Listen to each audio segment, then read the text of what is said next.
We welt. We welt. We welt.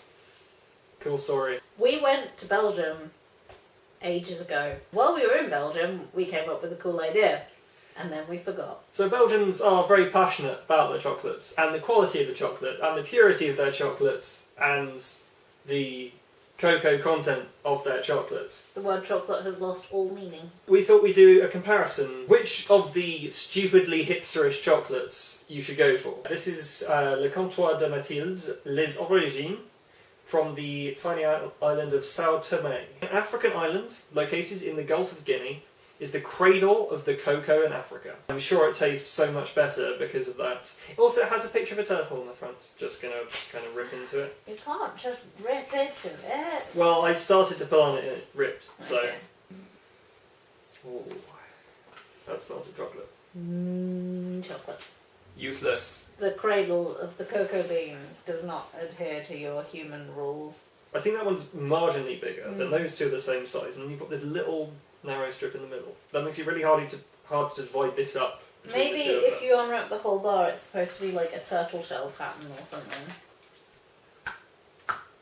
See if you can taste the history of the cacao bean. That's quite nice. It takes a little while for the bitterness to really kick in. I can't tell if it's just because we've just kept it in the cupboard for months, but it does taste like slightly plainer than regular dark chocolate. If you were to hand this to me as dark chocolate, I would not go, this is clearly some sort of special, incredibly unique dark chocolate. I would go, that tastes really nice, let's cover some biscuits in that. Like, I think if it was a little bit warmer and it was melting more, like, there's a lot of flavour in there, but it took a while to really come through. Hoping that's not necessarily going to be the case with the other one. Do you want to leave that for a while and let it warm up a bit and see what happens when it's warmed up? Put it in the sun. There is something about it that makes it different from just like Bourneville, but I can't.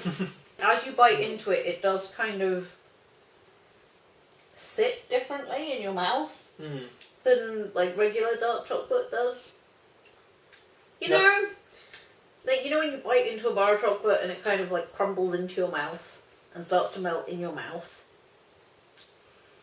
It does that differently to the way other dark chocolate does that, but I cannot tell you why. I think it just needs to be slightly warmer to bring out the to really bring out the flavour. You need to dwell on it rather than go which is what I usually do with chocolate. Here we have the 85% extra dark, which I was surprised there wasn't any that was more.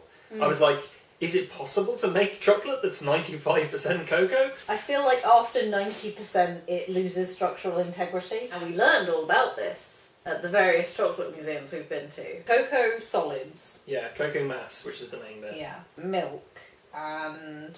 Cocoa butter? Cocoa butter, that's it. Is that and dark chocolate is cocoa mass and cocoa butter. And no milk. So if you go above probably like 90% cocoa, I would imagine, it would become not something that is texturally nice. It's got a little bit of vanilla in it, I guess, just to maybe counterbalance the bitterness a little bit. Right, let's see what pattern this is. Okay, this is just massive slabs. I approve. Cheers! Wow. That is kind of sucking the moisture out of my mouth. I got a tiny little bit of vanilla in it, and then it's like, no, bitter, in your face. It's how I imagine it would taste if you bit into a handful of ash. It doesn't taste burnt, it just tastes like something akin to death. And you should put that quote on the box. Being more knowledgeable about beer, my brain goes to the comparison of companies like Brewdog, who are like, well, okay, we made a 40% beer, but if we take it and tweak it a bit more, we can make a 60% beer. And then what if we made a 65% beer? And then what if we kept on making it stronger and stronger just to see how far they push it? And I feel like mindset of like, it's got to be as pure as possible and we really care about this would be just pushing the envelope. When you mentioned beer, that's what it tastes like to me. Not that it tastes like beer, but it leaves that kind of taste in your mouth that is the kind of bitter, like, not hops, the other thing. The malt barley, Yeah. the chocolate malt, that's chocolate flavour is reached by just roasting the barley for longer. Yeah. It's one of those things that seems far too convenient and kind of the thing that humans would assume happens that doesn't actually happen. If you roast it for longer, it turns brown and looks chocolatey, and also the beer you make from it tastes chocolatey. This tastes more like that than the taste that you associate with actual chocolates, because we're so used to consuming it with lots of milk and sugar, in it. This is what chocolate actually tastes like. Yeah, when I've been to like brewery tours and things like that, and they give you a bit of just a handful of the chocolate malt barley to eat, is like, it is really nice and it has a chocolatiness to it, but it's still also got a certain dry, raw bitterness to it just because it's a raw ingredient. This is well on the way to being that.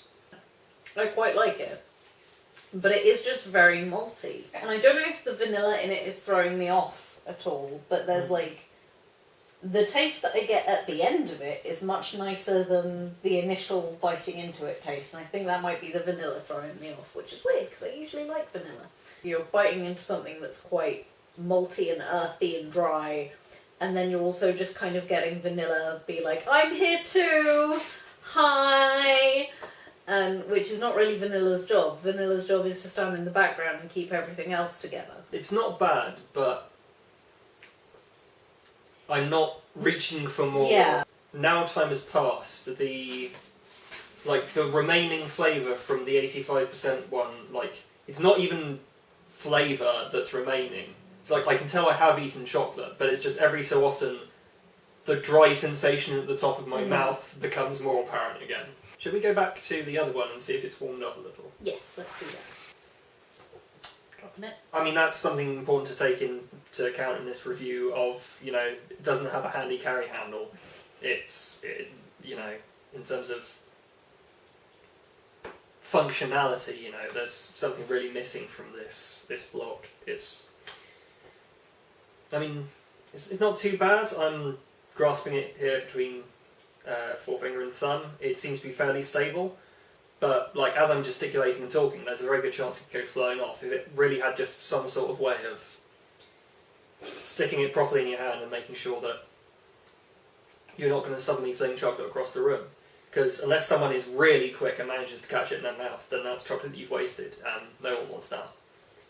I like it, and obviously it's more like chocolate that I'm used to. Having the aftertaste of the 85% one and then having some of this leads to what I want in a chocolate bar.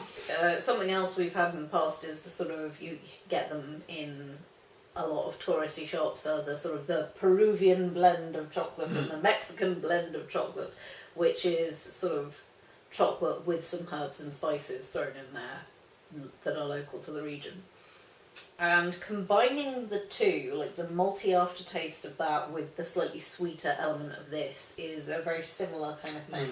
I think because of the cocoa content, you kind of bite into it, you're like, yes, I have had a chocolate. I am content. Which, if you're looking for diet tips, then there you go. Buy super, super dark chocolate and then you won't eat it all in one go. I really like this one. There is quite a bit of a richness and a sweetness, if you roll it around in your mouth. Slightly from the angle of which of these is more pretentious, I'm now coming out with the sort of the recommendation of, this is really great if you stop and roll it around on your tongue and appreciate and savour the flavours. So,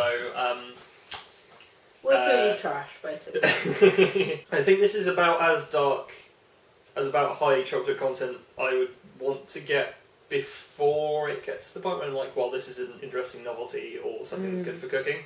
I think 75% is about as much as it needs to be. Yeah. It's interesting to kind of explore something that you eat all the time, but you don't actually eat all the time, because what you eat all the time is the cheaper, less carefully produced version of it. The version that everyone from continental Europe rolls their eyes at and goes, those idiotic English people. What are they eating? This is hot on the heels of the news about ruby chocolate, which is made from the ruby cocoa bean and is the first brand new type of chocolate to be made in, I think it was something like 80 years since the invention of white chocolate, which, for starters, I did not realise white chocolate had only been around for less than a century. It's a ruby cocoa bean, so there's no colourings, no berries, nothing added to it to make it pink. It just is pink, and apparently it does taste quite fruity and berry-ish. Even though there is no fruit or berries added to it, which is strange. And I checked, and the people who developed that are, they don't supply to the general public, they supply to culinary organisations and chefs and things like that. So they invented it, they are going to supply it to chefs and chocolate factories and things. And then it should be available to the public in like 6 to 10 months. So it's going to be the cool new thing for everyone to have on their fancy desserts at posh restaurants for a bit, and then it will become the general public thing, which I think will be quite interesting. So we might do some of that when it's available to the public. Yeah, that would be interesting. 2017 cool technology, we've invented a new chocolate. Like, that's kind of bizarre, but kind of awesome. If you're looking to chow down on a whole bar of chocolate, 75%, but something that's got a lot of history behind it is quite nice. If you're looking to cut down on the amount of chocolate you are having, but not completely cut it out of your life, getting like a half a square of this a day, if you savour it and take your time eating it, like, I don't dislike this. I was thinking I might actually get some more super dark chocolate just as a way of training myself out of always wanting lots of sweet stuff. Like, I've had sort of a square and a half or a square and a fraction of this darker stuff and a couple of squares of the slightly less dark chocolate, and I am completely satisfied chocolate-wise. Linking this back to Try Buy Y, as I keep forgetting to do in most of the videos that I do, but I remembered this time because I'm a professional. I would say try if you're interested in developing your taste and developing like a more grown-up look at chocolate. Buy if you are doing any kind of baking or any kind of like any work with chocolate. Yeah, I guess there are things you will be happy if you do buy them. They're not necessarily rush out and exactly. buy. So maybe they are a bit more try. I mean, I really want more of this. And until next time, chocolate! Chocolate! Chocolate. Tell you what, I'm satisfied with chocolate, but I could use another cup of tea now. Yeah.